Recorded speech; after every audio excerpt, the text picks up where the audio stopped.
എല്ലാവർക്കും നമസ്കാരം. നമ്മൾ 10 ദിവസം മുന്നേ വെച്ച വാഴക്കുന്നത് ഇങ്ങനെ മുള വന്നു തുടങ്ങിയിട്ടുണ്ട്. നല്ല മഴയായിരുന്ന കാരണം കുറേയൊക്കെ ചീഞ്ഞു പോയിട്ടുണ്ട്.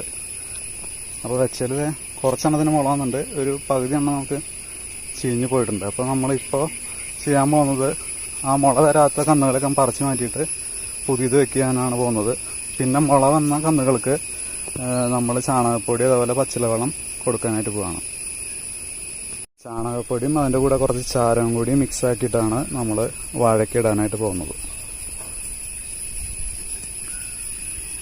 അപ്പം ഇങ്ങനത്തെ ഒരു ബക്കറ്റിൽ ഏകദേശം നമ്മൾ 3/4 ഭാഗത്തോളം ചാണകപ്പൊടി എടുത്തിട്ട് അത് വാഴയ്ക്കിടും.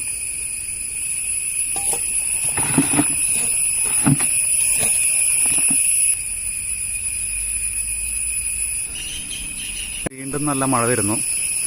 അപ്പോഴേക്കും നമ്മൾ വാഴയ്ക്ക് ചാണകപ്പൊടിയും ചാരം ഇട്ട് കഴിഞ്ഞു.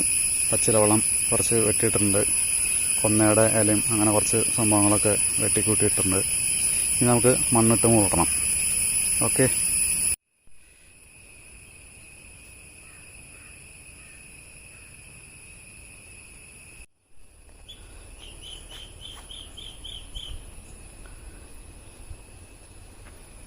അങ്ങനെ നമ്മൾ ചാണകപ്പൊടിയും പച്ചിലവെള്ളം ഇട്ടതിൻ്റെ മേലിൽ കൂടെ കുറച്ച് മണ്ണ് ഇറക്കി കൊടുത്തു വാഴയ്ക്ക്. അപ്പോൾ ഇന്നത്തെ പണി ഏകദേശം നമ്മൾ അവസാനിപ്പിച്ചു. അപ്പോഴേക്കും നല്ല മഴ വന്നു. അപ്പോൾ ബാക്കി നാളെ.